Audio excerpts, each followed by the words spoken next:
নমস্কাৰ, মই হেমন্ত কুমাৰ নাথ, মান্দাকাটা হাইস্কুলৰ সহশিক্ষক। মই আজি নৱম শ্ৰেণীৰ গণিতৰ পাঠ এটি আগবঢ়াবলৈ লৈছোঁ। নৱম শ্ৰেণীৰ ছাবজেক্টটো গণিত, টপিকটো হ'ব কোণ আৰু ৰেখা। ইয়াতে চেপ্টাৰ 1 কোণ আৰু ৰেখা চেপ্টাৰটোৰে মেইন টপিক কোণ আৰু ৰেখা। ইয়াতে আমাৰ ডেফিনেশ্যন কিছুমানো আহিব। ইয়াত মই পাঠটো দেখুৱাবলৈ লৈছোঁ যে ৰেখা আৰু কোণ। ইয়াতে আমাৰ এইটো অধ্যায়টো হ'ল 6ষ্ঠ অধ্যায়। এই অধ্যায়টোত আমি আজিৰ আলোচনাৰ বিষয়বস্তু হিচাপে আমি ল'ম বেচিক টপিক, মানে বেচিক টাৰ্মছ এণ্ড ডেফিনেশ্যন। এইটো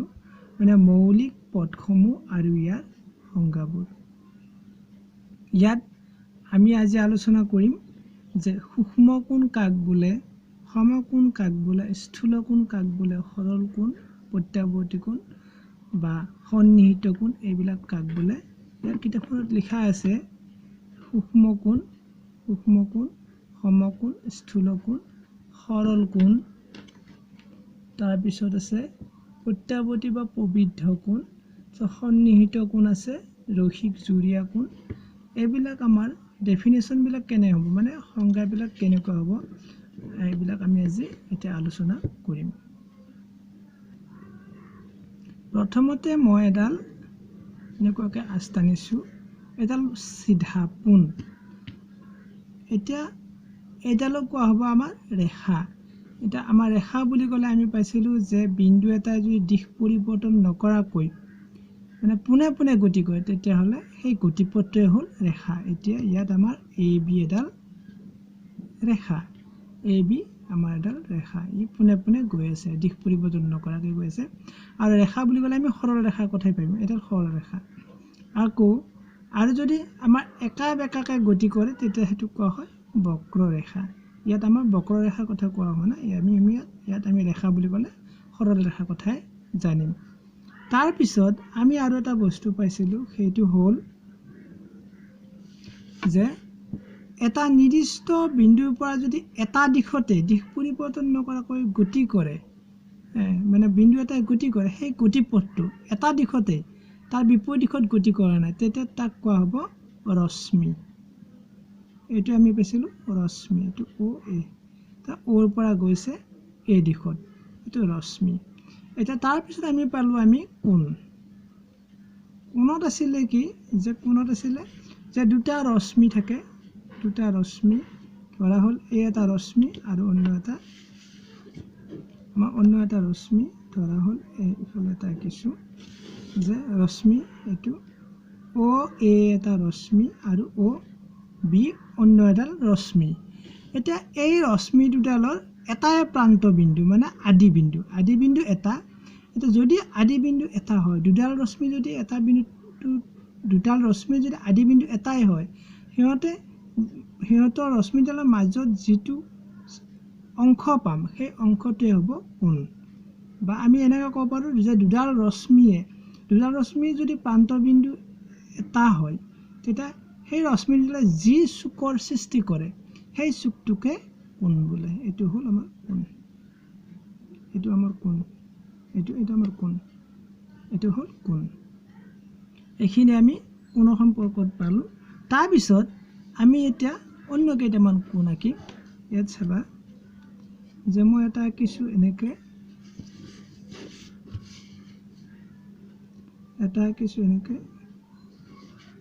এনেকৈ আঁকিলোঁ এটা।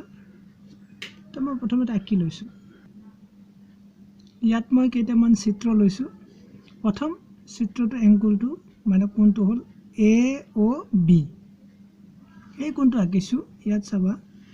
মই কোণটো জুখি দেখুৱাইছোঁ যে এয়া আমাৰ 53 ডিগ্ৰী। এই কোণটো চাওক, আমাৰ এইটো অ'ত মিলিলে, এতিয়া আমাৰ 10, 20, 30, 40, 50 হ'লে ইয়াত 50, 51, 52, 53ত মিলিছে। গতিকে এইটো হ'ল 53 ডিগ্ৰী এতিয়া এই 53 ডিগ্ৰী কোণটো আমাৰ 90 ডিগ্ৰী কোণতকৈ সৰু এতিয়া এই 53 ডিগ্ৰীটো 90 ডিগ্ৰীতকৈ সৰু 90 ডিগ্ৰীতকৈ সৰু হ'লে ইয়াক ক'ব সূক্ষ্ম কোণ সূক্ষ্ম কোণটো সদায় কি হয় 90 ডিগ্ৰীতকৈ সৰু সূক্ষ্ম কোণ ইজ লেছ দেন 90 ডিগ্ৰী আৰু এইফালে 0 ডিগ্ৰীতকৈ ডাঙৰ 0 ডিগ্ৰীতকৈ ডাঙৰ আৰু 90 ডিগ্ৰীতকৈ সৰু কোণক আমি সূক্ষ্ম কোণ বোলো এইটো সূক্ষ্ম কোণৰ উদাহৰণ নেক্সট আমি অন্য এটা কোণ লৈছোঁ যে এইটো হ'ল আমাৰ এটা চাবা ইয়াত এইটো আমাৰ এইটো এটা আজদালত মিলিলে এইটো ইয়াৰ পৰা 0 লগত মিলিছে এফালে এইটো 90 আছে গতিকে এইটো হ'ল আমাৰ 90 ডিগ্ৰী কোণ এটা আমাৰ আমি যদি এটা কোণৰ মান 90 ডিগ্ৰী হয় তেতিয়া তাক কোৱা হয় সমকোণ এটা এইটো কোৱা হ'ব 90 ডিগ্ৰী হ'ল 90 ডিগ্ৰী হ'লে 90 ডিগ্ৰী কোণ তাক সমকোণ বুলি কোৱা হয় সমকোণ এইটো হ'ল সমকোণ তাৰ পিছত আমি অন্য এটা কোণ লৈছোঁ যে এইটো x o y কোণ এইটো চাম আমি কিমান ডিগ্ৰী আমি ইয়াতে জোখত পালোঁ যে এইটো চাবা আমাৰ মিলিছে কি মিলিলে 10 20 30 40 50 60 70 80 90 110 110 120 এটা মানে 120 এই ডাঙৰ কোণটো 120 এটা 120 ডিগ্ৰী কোণটোৰ অন্য এটা নাম হ'ল কি যে ইয়াক কোৱা হয় স্থূল কোণ বুলি কোৱা হয় এইটো 120 ডিগ্ৰী কোণটো স্থূল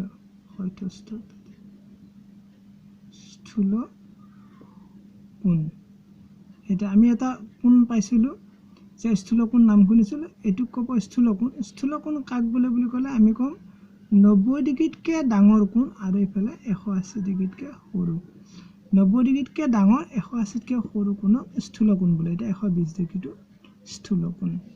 ঠিক তেনেকৈ আমি অন্য এটা ইয়াত মই এটা ৰেখাৰে দেখুৱাইছোঁ যে এইটো যদি O বিন্দু হয় এইটো O A এটা ৰশ্মি আৰু O B এটা ৰশ্মি এটা এটা ডাঙৰ কোণ হ'ল এই কোণটো কিমান ডিগ্ৰী হ'ব যেতিয়া আমি O ত মিলালোঁ যে এইটো 10 20 এনেকৈ আহিলে 180 তাৰমানে এই কোণটো হ'ল 180 ডিগ্ৰী এতিয়া গণিতত 180 ডিগ্ৰী কোণটো এটা নাম দিছে সেইটোক কৈছে সৰল কোণ এইটো নাম হ'ল সৰল কোণ 180 ডিগ্ৰী তাৰমানে 180 ডিগ্ৰী কোণক সৰল কোণ বোলে আৰু 90 ডিগ্ৰী কোণক সূক্ষ্ম কোণ বোলে আৰু 0 ডিগ্ৰীতকৈ ডাঙৰ 90 ডিগ্ৰীতকৈ সৰু কোণক সূক্ষ্ম কোণ আৰু 90 ডিগ্ৰীতকৈ ডাঙৰ 180 ডিগ্ৰীতকৈ সৰু কোণক স্থূল কোণ বোলে আৰু ঠিক তেনেকৈ অন্য এটা আৰু কোণৰ নাম পাইছোঁ আমি সেইটো হ'ল প্ৰবৃদ্ধ কোণটো হ'ল এইটো আমি যদি এনেকৈ ভাবোঁ আমাৰ এই কোণটো আৰু ইফালে এটা নাম দিলোঁ ধৰা এইটো M ক'লোঁ এইটো N ক'লোঁ ইফালে O আছে MON এই কোণটো আমি যদি এনেকৈ চাওঁ এইখিনিত আমাৰ 180 ডিগ্ৰী হ'ব এনেকৈ আৰু ইয়াৰ পৰা এইটো ইয়ালৈকে আমাৰ 180 ডিগ্ৰী আৰু ইয়াৰ পৰা আকৌ যদি নতুনকৈ জোখোঁ আমি কিমান পাম ইফালে পাম 50 ডিগ্ৰী তাৰমানে আমাৰ ইয়ালৈকে এইটো মই ডট দি দিলোঁ আমাৰ ইয়ালৈকে এই কোণটো 180 ডিগ্ৰী ইয়াৰ পৰা ইয়ালৈকে 180 ডিগ্ৰী আৰু ইফালে 50 ডিগ্ৰী তাৰমানে 180 আৰু 50 যোগ কৰিলোঁ 0 8 5 13 230 তাৰমানে এই ডাঙৰ কোণটো 230 এই 230 ডিগ্ৰীটো আমাৰ কি হয় 180 ডিগ্ৰীতকৈ ডাঙৰ কোণ এটা 180 ডিগ্ৰীতকৈ ডাঙৰ আৰু 360তকৈ সৰু সেই কোণক কোৱা হয় মানে প্ৰবৃদ্ধ কোণ বা প্ৰত্যাৱৰ্তী কোণ এটা আমি এইটো লিখিম যে 180তকৈ ডাঙৰ তাক কোৱা হয় প্ৰবৃদ্ধ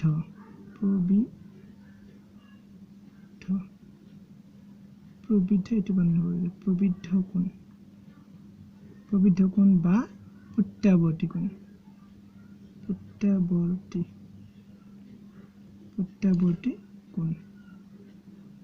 এইটো কোৱা হ'ব 180 ডিগ্ৰী ডাঙৰ আৰু ইফালে আমাৰ কোণটো 360 ডিগ্ৰীতকৈ সৰু 360তকৈ সৰু এইটো কোৱা হয় প্ৰবৃদ্ধ কোণ বা প্ৰত্যাৱৰ্তী কোণ এতিয়া মই আশা কৰিছোঁ তোমালোকে সূক্ষ্ম কোণ কাক বোলে সমকোণ কাক বোলে স্থূল কোণ কাক বোলে সৰল কোণ কাক বোলে প্ৰবৃদ্ধ কোণ বা প্ৰত্যাৱৰ্তী কোণ কাক বোলে তোমালোকে জানিব পাৰিছা বুজি পাইছা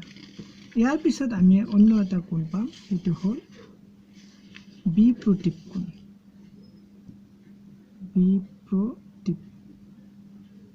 বিপ্ৰতীপ কোণ কাক বোলে যেতিয়া দুডাল ৰেখাই পৰস্পৰে কটাকটি কৰে পৰস্পৰ দুডাল ৰেখা এডাল আৰু এডাল ধৰা এনেকৈ ৰেখা আছে দুডাল ৰেখাই পৰস্পৰে কটাকটি কৰে পৰস্পৰে কটাকটি কৰোঁতে যিটো বিপৰীত কোণ সৃষ্টি হয় তাৰমানে এইটো কোণৰ বিপৰীত কোণ এইটো তেতিয়া ইহঁতক কোৱা হয় বিপ্ৰতীপ কোণ ধৰা এইটো এ কোণ সৃষ্টি হ'ল ইফালে বি কোণ হ'ল আৰু ইফালে এটা কোণ সৃষ্টি হ'ল এইটো চি বুলি ক'লে ইফালেটো ক'ল ডি তেতিয়া আমাৰ চি কোণটো ডি কোণৰ বিপৰীত কোণ আৰু এ কোণটো বি কোণৰ বিপৰীত কোণ হ'ল কি যেতিয়া দুডাল সৰল ৰেখাই কটাকটি কৰে দুডাল সৰল ৰেখাই কটাকটি কৰোঁতে যেতিয়া যি বিপৰীত কোণ সৃষ্টি হয় তাক কোৱা হয় বিপৰীত কোণ তাৰপিছত আহিলে সন্নিহিত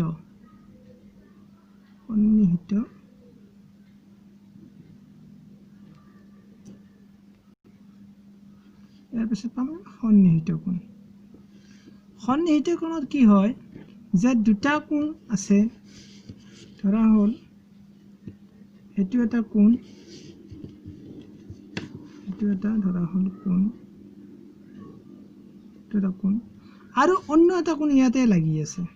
অন্য এটা কোণ আৰু এটা আছে এইটো যে এইটো এক্স ক'লো এক্স এইটো অ' এইটো ৱাই ক'লো এইটো চে ক'লো জেড এতিয়া আমাৰ সন্নিহিত কোণ কাক বোলে বুলি ক'লে ক'ম প্ৰথমতে বুজি ল'ম যে এটা দুটা কোণ আছে এক্স অ' ৱাই ই এটা কোণ সৃষ্টি কৰিছে আৰু ৱাই অ' জেড ইও এটা কোণ সৃষ্টি কৰিছে দুটা কোণ সৃষ্টি কৰিছে এই দুটা কোণৰে অ' ৱাইটো হ'ল সাধাৰণ বা ৰশ্মি তাৰমানে এংগল এক্স অ' ৱাইৰ লগ ৱাই আৰু এংগল ৱাই অ' জেড ইয়াতে সাধাৰণ বাহু হ'ল সাধাৰণ ৰশ্মি হ'ল অ' ৱাইটো সাধাৰণ ৰশ্মি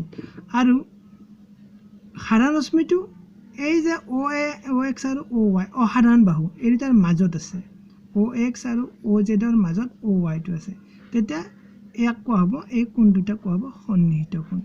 তাৰমানে আমি ক'ম যে দুটা কোণক সন্নিহিত কোণ বুলি কোৱা হ'ব যদিহে সিহঁতৰ আদিবিন্দু এটা হয় আৰু সাধাৰণ বাহুটো অসাধাৰণ বাহু দুটাৰ মাজত থাকে তেতিয়া তাক কোৱা হয় সন্নিহিত কোণ এইটো সন্নিহিত কোণৰ উদাহৰণ সন্নিহিত কোণৰ ডেফিনেশ্যনটো বা সূত্ৰটো আমি এনেকৈ ক'ম দুটা কোণক সন্নিহিত কোণ বুলি কোৱা হয় যেতিয়া সিহঁতৰ এটা উমৈহতীয়া বা সাধাৰণ শীৰ্ষবিন্দু আৰু এডাল উমৈহতীয়া বাহু থাকে আৰু সিহঁতৰ আন দুডাল বাহু যি দুডাল উমৈহতীয়া নহয় উমৈহতীয়া বাহু দুডালৰ দুয়োফালে থাকে তাকে কোৱা হয় সন্নিহিত কোণ মই সেইটোকে ক'লোঁ যে ইয়াত আমাৰ দুটা কোণ আছে এক্স অ' ৱাই আৰু এইফালে ৱাই অ' জেড দুটা কোণ আছে আৰু ইহঁতৰ উমৈহতীয়া শীৰ্ষবিন্দু এইটো অ'টো উমৈহতীয়া শীৰ্ষবিন্দু আৰু ইয়াত মানে সাধাৰণ বাহু মানে দুইটা বাহুতে উমৈহতীয়া বাহু আছে অ' ৱাইটো ইফালৰ কোণতো আছে ইফালৰ কোণতো আছে গতিকে আৰু ইয়াতে উমৈহতীয়া নোহোৱা বাহু অ' ৱাই এক্স আৰু অ' জেড ইয়াৰ অ' ৱাই ৰেখাডালৰ দুইফালে আছে গতিকে ইয়াক কোৱা হ'ব সন্নিহিত কোণ ইয়াৰ পিছতে আমি ৰৈখিক জুৰীয়া কোণ কাক বোলে চাম ইয়াত আমি দুটা কোণ লৈছোঁ সন্নিহিত কোণ এইটো অ' বিন্দু ল'লোঁ ইফালে এ ল'লোঁ এইটো বি আৰু ইফালে ল'লোঁ আমি চি তাৰমানে আমি কোণ ল'লোঁ এ অ বি আৰু এটা কোণ ল'লো বি অ এফালে চি দিলোঁ বাৰু বি অ চি এফালে এটা কোণ এতিয়া ইয়াৰে এই দুইটা কোণৰ উমৈহতীয়া শীৰ্ষবিন্দু অ আৰু এই দুইটা কোণৰে মানে উমৈহতীয়া বাহু অ বি উমৈহতীয়া বাহুডাল অ এ আৰু অ চিৰ মাজত আছে গতিকে আমাৰ এইটো সন্নিহিত কোণ এতিয়া এই সন্নিহিত কোণ দুটাৰ ইফালৰ কোণটো আৰু ইফালৰ কোণটো যোগ কৰিলে আমাৰ ইয়াত দেখা দেখি কি হ'ব এইটো আমাৰ এটা সৰল কোণ হ'ব কাৰণ এটা আমি এটা সৰল ৰেখাৰে বুজাইছোঁ যে এ অ চি এটা সৰল ৰেখা হৈছে গতিকে এংগল কি হ'ল এ অ বি যোগ এংগল বি অ চি সমান কিমান সৰল কোণ হ'ব মানে 180 ডিগ্ৰী এতিয়া এনেকুৱা যি দুটা কোণ মানে সন্নিহিত কোণ হয় সিহঁতৰ যোগফল যদি 180 ডিগ্ৰী হয় তেতিয়াহ'লে সেই কোণ দুটা কোৱা হ'ব ৰৈখিক জুৰীয়া কোণ তাক ৰৈখিক জুৰীয়া কোণ বুলি কোৱা হ'ব এটা আমি মনত ৰাখিব লাগিব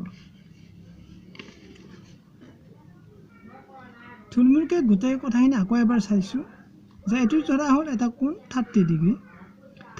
হ'লে এইটো আমি কি বুলি কওঁ এইটো যিহেতু 90 ডিগ্ৰীতকৈ সৰু এইটো কওঁ সূক্ষ্ম কোণ 30 ডিগ্ৰী হ'লে সূক্ষ্ম কোণ তাৰপিছত যদি এইটো আহি পেলাই এনেকৈ এই কোণটো 90 ডিগ্ৰী হয় 90 ডিগ্ৰী হ'লে আমি কওঁ সমকোণ আকৌ যদি 90 ডিগ্ৰীতকৈ ডাঙৰ হ'ল 90 ডিগ্ৰীতকৈ ডাঙৰ এটা 110 ডিগ্ৰী হ'ল এইটো 110 ডিগ্ৰী হ'ল তেতিয়া এইটো 90 ডিগ্ৰীতকৈ ডাঙৰ 180তকৈ সৰু হ'ল এইটো কওঁ স্থূল কোণ আকৌ ধৰ ডাঙৰ হৈ পেলাই ই এনেকৈ ডাঙৰকৈ এটা হ'ল এইটো হ'লগৈ এইটো 180 ডিগ্ৰী হ'ল তাৰমানে এইটো 180 ডিগ্ৰী কোণ হ'লে আমি ক'ম এইটো সৰল কোণ আকৌ তাতকৈ যদি 180তকৈ ডাঙৰ হ'ল এনেকুৱা হ'ল 180তকৈ ডাঙৰ কাৰণে এনেকৈ 180তকৈ ডাঙৰ হ'ল তেতিয়া তাক ক'ম প্ৰবৃদ্ধ কোণ বা প্ৰত্যাৱৰ্তী কোণ এইটোক ক'ম আকৌ আৰু আমি পালোঁ যে এটা পালোঁ এনেকৈ দুটা কোণ আছে এই দুটা কোণৰ মানে কি হয় সন্নিহিত কোণত কৈছিলোঁ যে দুটা কোণৰ এটা উমৈহতীয়া ৰশ্মি আছে তেতিয়া ইহঁতক কোৱা হ'ব সন্নিহিত কোণ এইটো কোণ সন্নিহিত কোণ আকৌ ইয়াতে যদি চাব আমি যদি এইটো অ এ বি চি আমি ইয়াতে সন্নিহিত কোণ পাম অ এ অ বি আৰু বি অ চি এই দুটা পাম আকৌ ইয়াতো আৰু বেলেগ কোনো আছে এইটো এনেকুৱা আছে এংগল এ অ বি আৰু এংগল এ অ চি এনেকুৱা ডাঙৰ কোণটো আছে থাকিলে দেখাত যদিও হয় কিন্তু আমাৰ এই দুটা কোণৰ ক্ষেত্ৰত কি হয় সন্নিহিত বাহু মানে সাধাৰণ বাহু হ'ব সাধাৰণ বাহু অ এ হ'লে এইটো অ এ বাহুটো অ বি আৰু অ চিৰ মাজত নাথাকিলে আমাৰ এই দুটা কি নহয় সন্নিহিত কোণ নহয় এটা সন্নিহিত নহয় এইটোত কিন্তু নহয় হ'ল সন্নিহিত তাৰমানে মানে সাধাৰণ বাহুটো কোণ দুটাৰ আন বাহু দুটাৰ মাজত থাকিব লাগে এইটো তাৰপিছত আমি ৰৈখিক জুৰীয়া কোণ পালোঁ যে সন্নিহিত কোণ দুটা যদি সমষ্টি আমাৰ 180 ডিগ্ৰী হয় ৰৈখিক জুৰীয়া কোণ তাৰপিছত আৰু পাইছোঁ আমি যে মানে বিপৰীত কোণ সৰল ৰেখা দুটালে কাটিলে যি বিপৰীত কোণ সৃষ্টি হয় সিহঁতক মানে কোৱা হয় বিপৰীত কোণ আজিৰ পাঠটো ইমানেই আশা কৰিছোঁ তোমালোকে এই পাঠটোৰ পৰা উপকৃত হ'ব পাৰিবা ইয়াৰ পিছত আমি ইয়াৰ অনুশীলনী কৰিম নেক্সট ডে আমি 6.1 অনুশীলনীটো আৰম্ভ কৰিম আজিলৈ ইমানেই ধন্যবাদ